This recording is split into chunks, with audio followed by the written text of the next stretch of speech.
আমাদের এই কর্মসূচির সাথে হচ্ছে যে নারী অধিকার পরিষদের নারী মুক্তি আন্দোলনের ওনারা এবি পার্টি, এরপর হচ্ছে যে সাকিব ভাইয়ের দল এনসিপি সামান্তাপু আসছে, আপনারা দেখেছেন।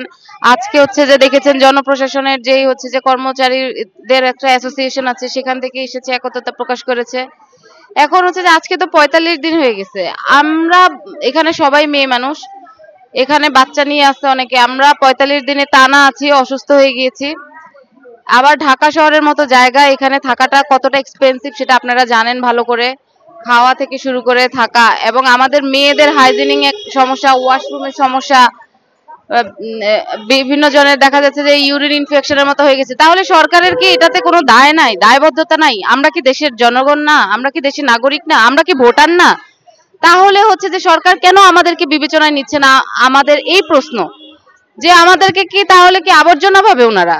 যে না, ওনারা নারীদের কি এই যে বলে যে নারী অধিকার হচ্ছে যে প্রতিষ্ঠা করতে হবে, বেকারত্ব হচ্ছে যে শূন্য করতে হবে। আমাদের এই যে অন্তর্বর্তী সরকারের প্রধান উপদেষ্টা মহোদয় ডক্টর ইউনূস স্যারই তো বলেছেন যে বেকারত্ব শূন্য করতে হবে। তাহলে আমরা তো সেই বেকারত্ব শূন্য করার জন্যই আমরা এখানে, যেন আমরা বেকার না থাকি।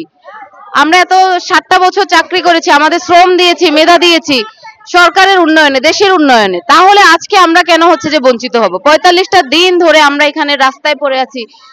এটা তো হচ্ছে যে রাষ্ট্রের জন্য, একটা জাতির জন্য হচ্ছে যে লজ্জাকর একটা ব্যাপার।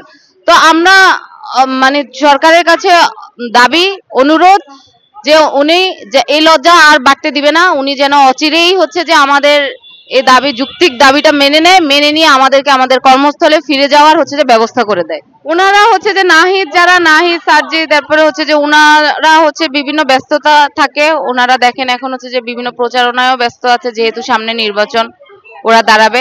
তো ওনাদের পক্ষ থেকে আমাদের সাথে সংহতি জানানোর জন্য হচ্ছে যে দায়িত্ব দেওয়া হয়েছে সামান্তা শারমিন আপুকে। উনি এসেছেন, উনি 2বার করে এসেছেন, আপনারা দেখেছেন। উনি হচ্ছে যে সরকারকে একটা 48 ঘন্টার আলটিমেটামও দিয়েছেন। এখন আমার কথা হচ্ছে যে এই এনসিপি কিন্তু একটা গুরুত্বপূর্ণ একটা ভূমিকা রাখে, হ্যাঁ, এই যে অন্তর্বর্তী সরকারের একটা গুরুত্বপূর্ণ ভূমিকা রাখে। ওনারা কিন্তু হচ্ছে যে এই ঢাকা ইউনিভার্সিটির স্টুডেন্টরা ওনারা একত্রতা করে ফেসিস্ট সরকারের বিরুদ্ধে লড়ে আজকে এই অবস্থানে